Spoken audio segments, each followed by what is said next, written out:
मित्रांनो, तुम्ही पिक्सल लॅबमध्ये बॅनर तर बनवता, पण तुमचे डिझाईन इफेक्टिव्ह असे दिसत नाही का? कारण तुम्हाला पिक्सल लॅबमधील या 5 सिक्रेट सेटिंग माहीतच नाहीत. तर आजचा हा व्हिडिओ पाहिल्यावर तुमचं डिझाईन करण्याचं स्पीड आणि क्वालिटी दोन्ही वाढणार आहे. चला तर मग पाहूयात ते 5 सिक्रेट फीचर्स कोणते आहेत. तर जस्ट तुम्ही इथे पाहू शकता की आता आलो आपण आपल्या पिक्सल लॅबमध्ये. तर या ठिकाणी मी तुम्हाला ते सिक्रेट 5 फीचर्स सांगणार आहे. सो व्हिडिओ कुठेही स्किप करू नका. तर आपला फर्स्टवाला फीचर जो आहे तो आहे टेक्स्ट इफेक्ट सेव्ह. म्हणजेच काय, तर आता इथे लक्षपूर्वक ऐका आणि पहा. आता समजा तुम्ही एखादी डिझाईन बनवताय आणि डिझाईन बनवताना तुम्हाला जर सारखाच अशा प्रकारचा टेक्स्ट इफेक्ट तयार करावा लागत असेल तर थांबा. यामुळे काय होतो, तुमचा वेळ खूपच वाया जातो. तर त्यासाठी काय करायचं, तुम्हाला अशा प्रकारचा टेक्स्ट तयार केला तर त्याला काय करायचं, तुम्हाला इथे खालच्या साईडला तुम्ही लेफ्ट साईडला पाहू शकता स्टायलिश नावाचा ऑप्शन दिसते. ओके, तर त्यावरती सिम्पली क्लिक करा. क्लिक केल्यानंतर तुम्हाला सेव्ह नावाचा ऑप्शन दिसते, इथे पाहू शकता. त्यावरती क्लिक करा, त्यानंतर इथे ओके करा. आता ओके केल्यानंतर काय होईल, हा जो टेक्स्ट इफेक्ट आहे हा तुमचा पिक्सल लॅबमध्ये सेव्ह होऊन जाईल. आता याला यूज कसं करायचं दुसऱ्या टेक्स्टला मी तुम्हाला दाखवतो. आता इथे वरती तुम्ही पाहू शकता हा आहे आपला नॉर्मल टेक्स्ट. आता याला आपण खालच्या टेक्स्टसारखा कन्वर्ट करूयात. तर यासाठी काय करायचं, तुम्हाला परत खालच्या साईडला सर्वात आधी तुम्हाला टेक्स्टला क्लिक करायचे. क्लिक केल्यानंतर तुम्ही स्टायलिशवरती जायचे.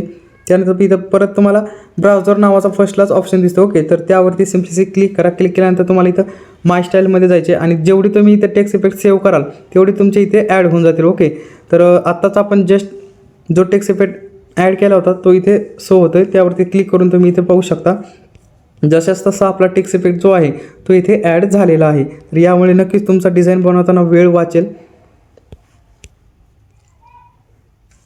तर तुम्ही इथे पाहू शकता जशाच तसा आपला टेक्स्ट इथे ॲड झालेला आहे. तर कसा वाटला हा फीचर मला कमेंट करून नक्की सांगा.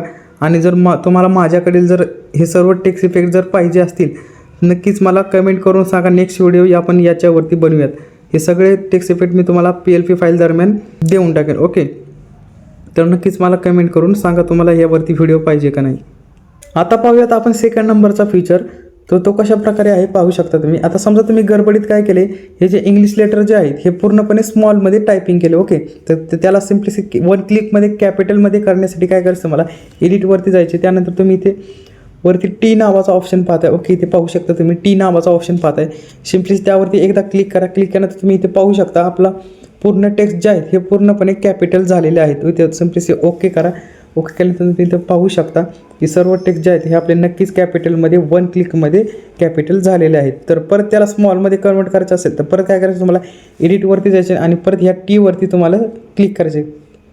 तर नक्कीच तुम्ही इथे पाहू शकता परत आपले लेटर जे आहेत इथे स्मॉल झालेले आहेत. ओके, तर नक्कीच हा फीचरसुद्धा तुम्हाला कसा वाटला कमेंट करून नक्की सांगा. आता पाहूयात आपण थर्ड नंबरचा फीचर. तर इथे तुम्ही पाहू शकता हा मी एक फोटो घेतला आणि या फोटोचा बॅकग्राऊंड जो आहे तो वन क्लिकमध्ये मी इथे रिमूव्ह करणार आहे. तर तुम्ही इथे पाहू शकता तुमच्याकडे जर अशा प्रकारचा व्हाईटमध्ये बॅकग्राऊंड फोटो असेल तर त्याला काय करायचे, त्याला इम्पोर्ट करून इथे सिलेक्ट करायचे. सिलेक्ट केल्यानंतर काय करायचं, मग इथे राईट साईडला लेफ्ट साईडला स्क्रोल करायचे. स्क्रोल केल्यानंतर तुम्ही इथे पाहू शकता इरेज कलर नावाचा ऑप्शन दिसते. ओके, तर त्यावरती सिम्पली क्लिक करा आणि हा जो इनेबल नावाचा ऑप्शन दिसतो त्याला सिम्पली इनेबल करा. त्यानंतर तुम्ही पाहू शकता इथे वन क्लिकमध्ये तुमचा व्हाईट बॅकग्राऊंड जो आहे तो इथे रिमूव्ह झालेला आहे. नक्कीच तुम्ही इथे पाहू शकता. आणि हा व्हिडिओ पाहिल्यानंतर नक्कीच तुम्ही तुमच्या पिक्सल लॅबमध्ये जाऊन इथे नक्कीच हा ऑप्शन ट्राय करा. आता पाहूयात आपण आपला 4 नंबरचा फीचर. आता समजा तुम्हाला कोणत्याही एखाद्या बॅकग्राऊंडमधला कलर खूपच आवडला आणि तोच कलर तुम्हाला टेक्स्टला सुद्धा लावायचा असेल तर तो कशा प्रकारे ॲड करता येईल इथे आपण पाहूयात. तर तुम्हाला काय करायचे, टेक्स्टला क्लिक करायचे. क्लिक केल्यानंतर तुम्हाला इथं कलरवरती जायचे.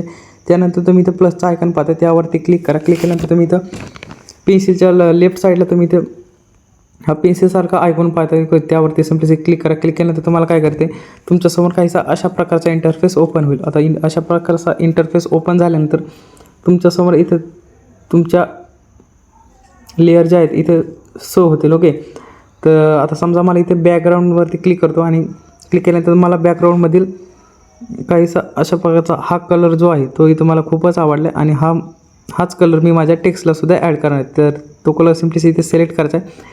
त्यानंतर इथे राईटचा ऑप्शन पाहता वरती तुम्ही त्यावरती क्लिक करा. त्यानंतर इथे ओके करा आणि तुम्ही इथे पाहू शकता सेम कलर तुमचा जो आहे तो इथे ॲड झालेला आहे. तुम्ही इथे पाहू शकता नक्कीच तोच कलर तुमचा इथे टेक्स्टलासुद्धा ॲड झालेला आहे. तर नक्कीच हा सुद्धा फीचर तुम्ही नक्की ट्राय करा. आता पाहूयात आपण आपला 5 नंबरचा फीचर, जो की कसा काम करतो आपण इथे आता पाहूयात. तर तुम्ही इथे पाहू शकता आपल्याकडे 2 लेअर आहेत. इथे लेअरवरती जाऊन तुम्ही पाहू शकता ह्या 2 लेअर आहेत. आता ह्या 2 लेअरला आपल्याला एकच लेअर बनवायची. ओके, ह्या 2 लेअरची जी आहे एकच लेअर बनवायची, म्हणजे ह्या दोन्ही लेअरला एकत्र करायचे. तर ते कशा प्रकारे आपण करणार तर नक्कीच इथे आपण पाहूयात. आता तुम्हाला काय करायचं, लेअरवरती जायचे. लेअरवरती आल्यानंतर तुम्ही इथे खालच्या साईडला हा ऑप्शन पाहताय. ओके, तर त्यावरती सिम्पली तुम्हाला काय करायचे, क्लिक करायचे. क्लिक केल्यानंतर परत तुमच्यासमोर काही अशा प्रकारचा इंटरफेस येईल. त्यानंतर तुम्हाला काय करायचे, आता ह्या जेवढे लेअर तुम्हाला एकत्रित करायचे त्यांना फक्त सिलेक्ट करायचे. आता मला ह्या 2 लेअर मला एकत्र करायचे, म्हणजे की ह्या 2 लेअरची मला एकच लेअर बनवायची. ओके, तर सिम्पली मी इथं सिलेक्ट केल्या. त्या सिलेक्ट केल्यानंतर तुम्ही इथे खालच्या साईडला परत पाहू शकता 3rd नंबरला तुम्हाला मर्ज नावाचा ऑप्शन दिसते. ओके, तर त्यावरती सिम्पली क्लिक करा. क्लिक केल्यानंतर तुमच्यासमोर परत असा इंटरफेस येईल. त्यानंतर इथे ओके करा. ओके केल्यानंतर काय होईल तुम्ही पाहू शकता इथं 2 लेअरची जी आहे ती आपली इथे एकच लेअर तयार झालेली आहे. तुम्ही इथे नक्कीच पाहू शकता लेअरवरती येऊन 2 लेअरची आपली एकच लेअर इथे तयार झालेली आहे. तर नक्कीच याचा सुद्धा यूज तुम्ही कोणतीही डिझाईन बनवताना नक्कीच यूज करू शकता. तर कसे वाटले आपले आजचे 5 फीचर्स पिक्सेल लॅबचे मला कमेंट करून नक्की सांगा. व्हिडिओ आवडल्यास व्हिडिओला लाईक करा, कमेंट करा. आपल्या चॅनलवरती जे कोणी नवीन असेल त्यांनी आपल्या चॅनलला जास्तीत जास्त सबस्क्राईब करा. चला तर मग भेटूयात आपण आपल्या पुढच्या व्हिडिओमध्ये.